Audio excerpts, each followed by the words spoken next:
These are the RockShox Recon Silver RLs, the Pop Lock version.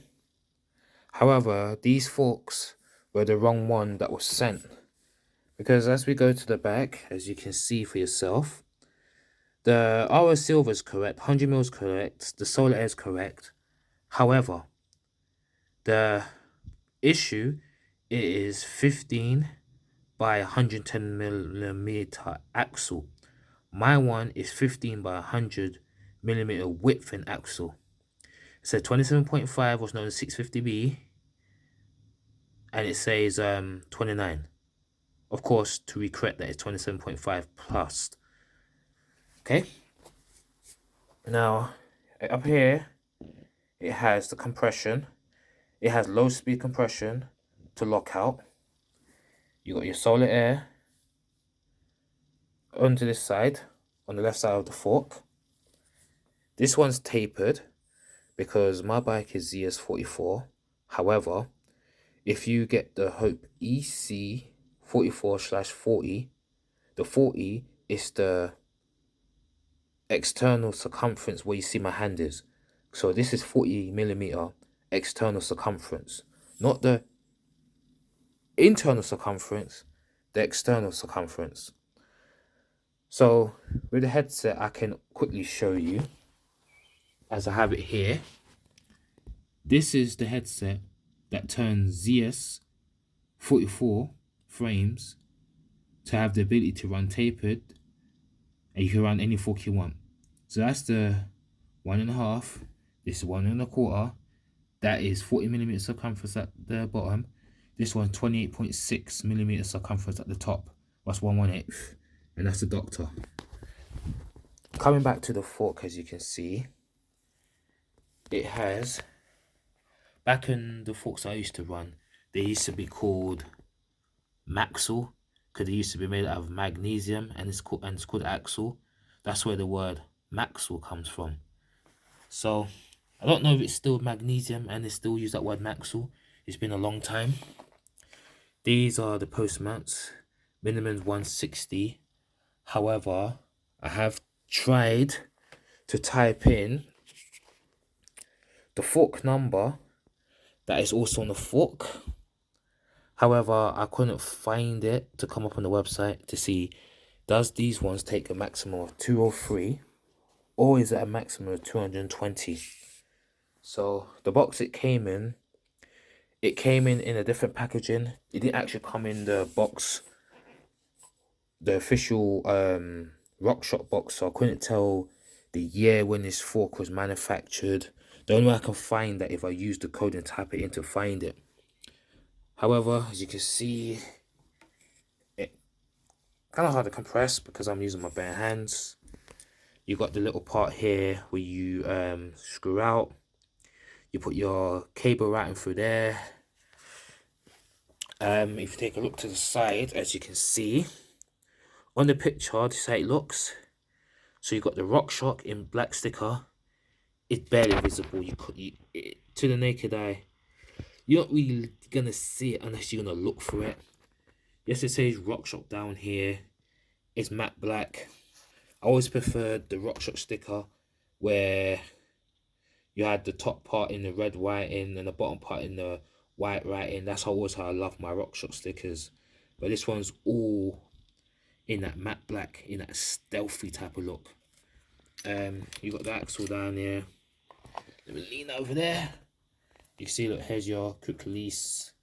You turn and it comes out, and you put your wheel in, you lock it up, and you're good to go.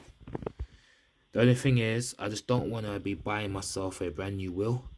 I looked online for the nuke proof Neutron 29s, and unfortunately everyone has bought them out.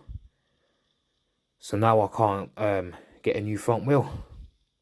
And I'd rather not buy myself a Hope Fortis 26 for the front. So there's nothing I can do at the moment. And even with the Horizon V2 front wheel, I don't want to be spending £150 on the front wheel. because when I was going to upgrade to the Horizon V2s, I really wanted to get the back and front wheel.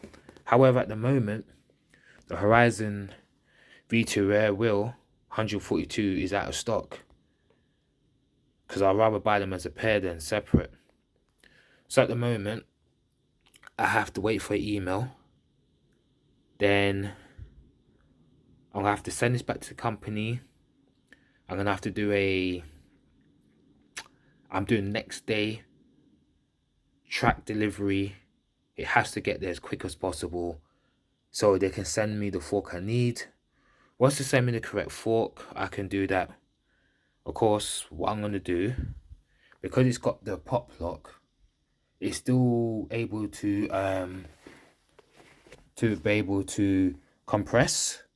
So I don't really have to worry about that. So when I'm ready to, I need a fork to lock out, I'll jump online, I'll place another order, and I may do that after this video and get myself a lockout. So what I do, as you can see, this is the part here. If I turn this way, you can see it turns. Of course, it does that. See, it turns. That's the lockout. But of course, I need to get myself a pop lock.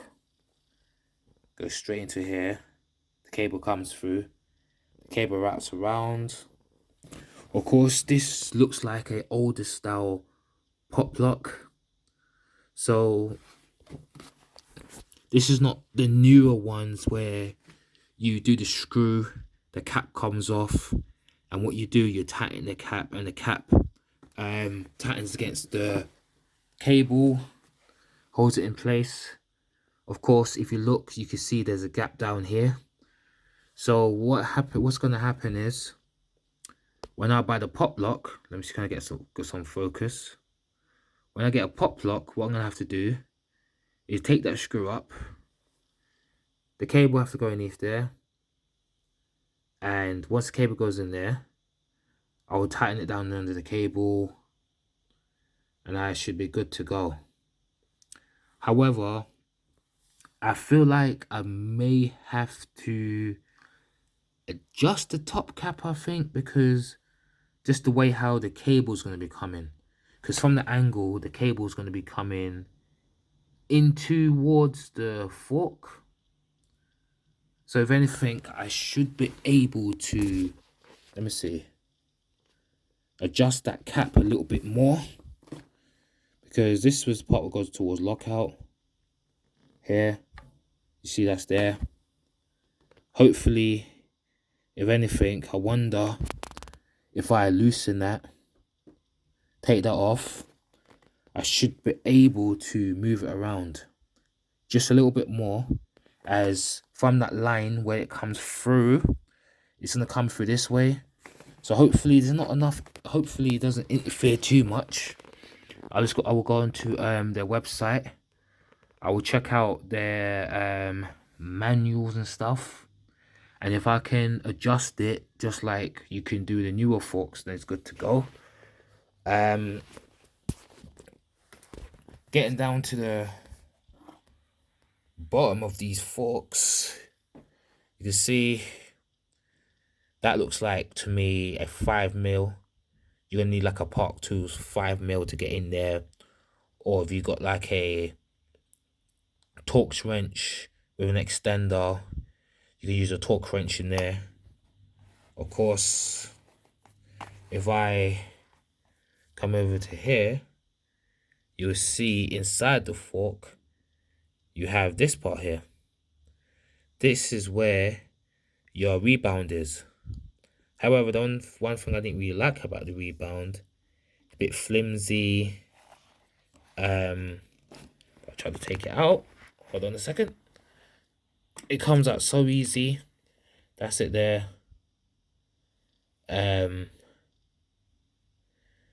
then if I look down in the hole, that's where it goes inside here.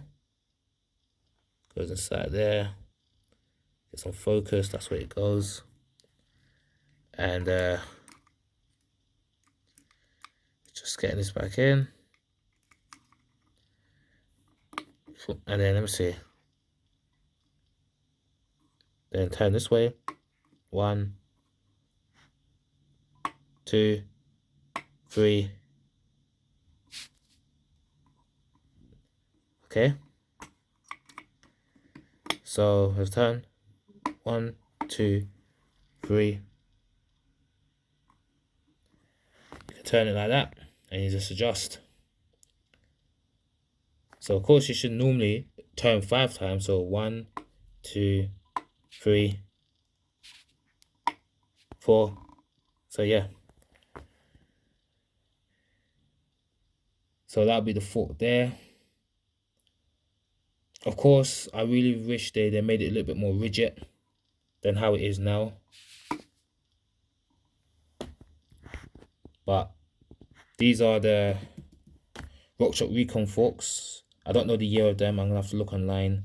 I've got to check them out, go through a few things, and hopefully I can get that email, send these back, get the ones I need, and I'll show you a video of what it looks like putting a tapered fork onto a straight stereo bike.